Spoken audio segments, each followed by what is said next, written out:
Let's start with Brady, and let's start with Patrick Mahomes. I said football is kind of complicated when you look at the playbook. Yeah. But basically, football, Michael's pretty simple. You plan for a week to do several things and impose your will. Right. They plan to do several things against you. New England pretty much did everything they wanted to. Sony Michel ran. Edelman was great. Brady never got touched. They kept the ball away from Mahomes. They ran the football. Kansas City, meanwhile, couldn't do anything they prepared for. Travis Kelce, no pressure on Brady, couldn't run the football. None. I felt like I was shocked it went to overtime. New England all week prepared to do 5 things. They did all of them. They did everything. In the beginning, it looked like it was going to be a blowout. Yes. I mean, the way they came out, they didn't do anything like that was outside of the norm. They lined up in 2 receivers, 2 backs, a fullback, tight end, and they just pounded the ball, zoners, gap schemes.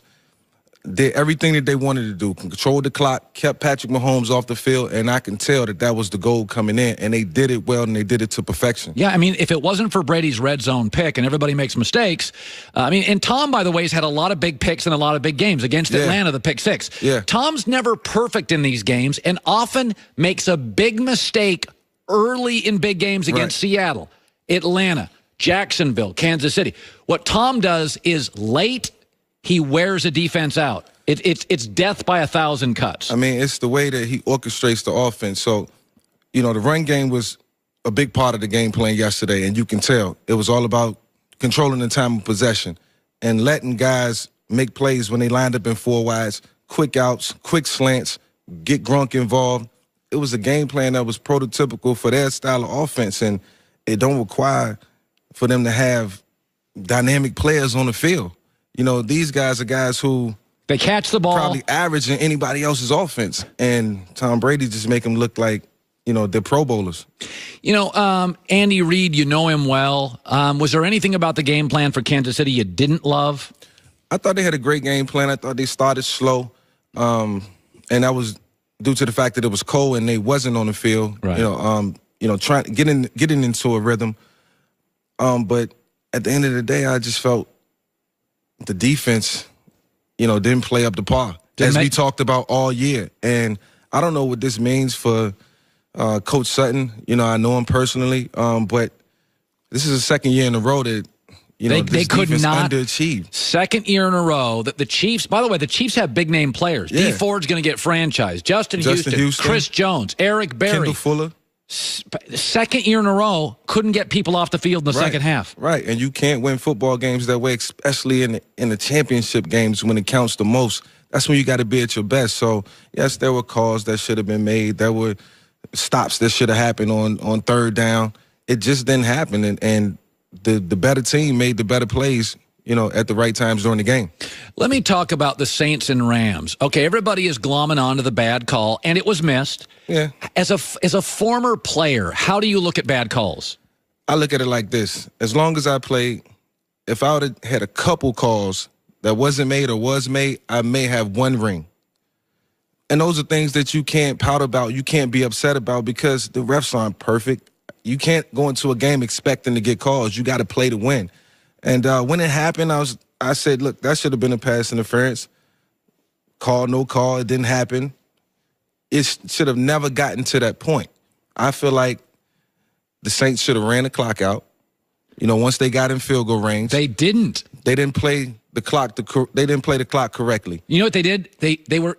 When you get late in the games, Michael, you're not playing an opponent. You're playing the clock. Right, you're playing the clock. They played the Rams, not the clock. Right. They could have given the ball back, kicked the field goal, given the ball back to the Rams with about 50, 55 seconds left. Game over.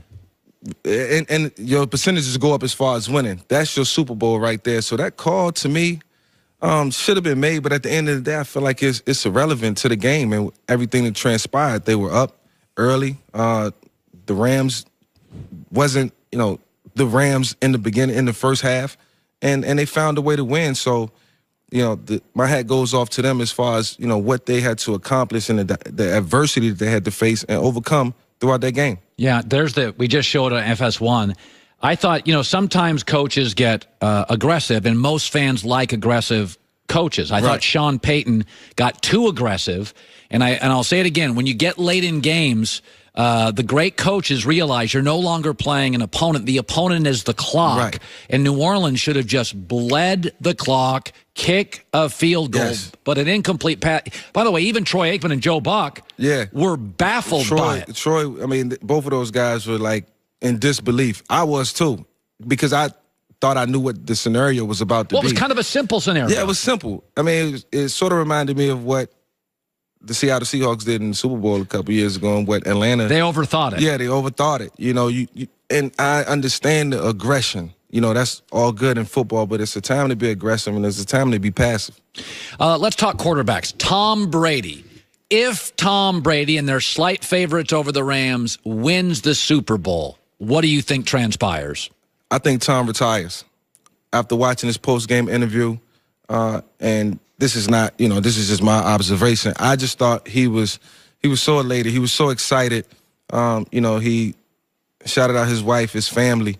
I could just tell it was a big relief. And if he goes in and wins another Super Bowl, that's 6. Now, that would be 6 wins in 9 Super Bowls. Yeah, I mean, what else is it to offer? I mean, you know, Patrick Mahomes, I feel like, is a guy that's going to win one. Jared Goff is definitely going to win one, you know, in his tenure, you know, with the Rams. If he stays with Sean McVay,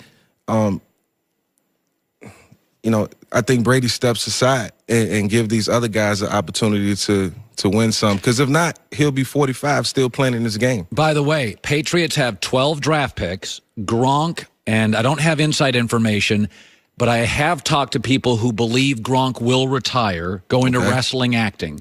So the team will lose a big contract. They'll have 12 draft picks. By the way, 2 from last year had great camps, became starters, and got hurt. So it's like 14 new draft picks. Yeah. Their best players outside of Gronk are mostly, and Devin McCourty, in their mid to late 20s. Yeah. So if Brady decides not to retire, they're going to be incredibly young and formidable going forward. Now let's go to Jared Goff. Overwhelmed early. What was your takeaway on him late? I thought Jared Goff won the game.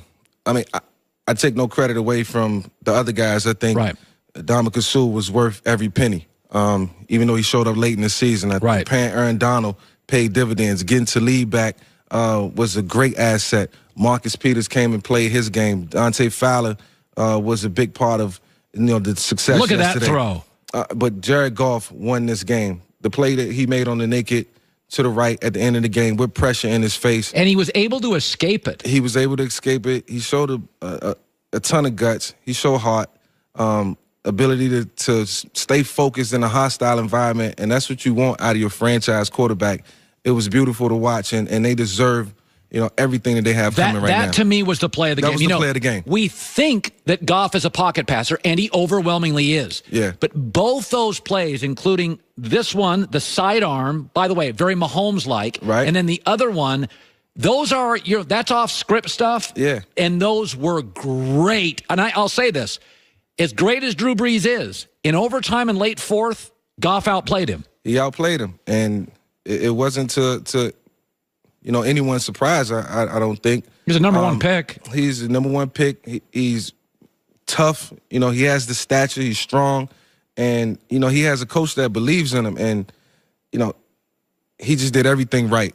You know, it wasn't perfect in the first half, and games are going to be that way as a quarterback. You find out a lot about yourself at the quarterback position, and this is only going to make him a better player moving forward. Yeah, Brady did not play great early. Remember the pick 6? Goff struggled early, but both road winning quarterbacks went in at half, made adjustments, and didn't let bad moments overwhelm them. Life's often about how you react, not the action, the reaction. And to your point, you find a lot out about yourself in football. I thought Goff was overwhelmed and done an hour in. And at the end of the game, I'm like, God, this kid is resilient. I got much more respect for Jared Goff than I did yesterday. Yeah, no, today. Michael, great seeing you. Top of the hour, where Colin was right, where Colin was wrong. Another reason, actually, all of us in America should be happy for what happened yesterday. In L.A., it's the Herd.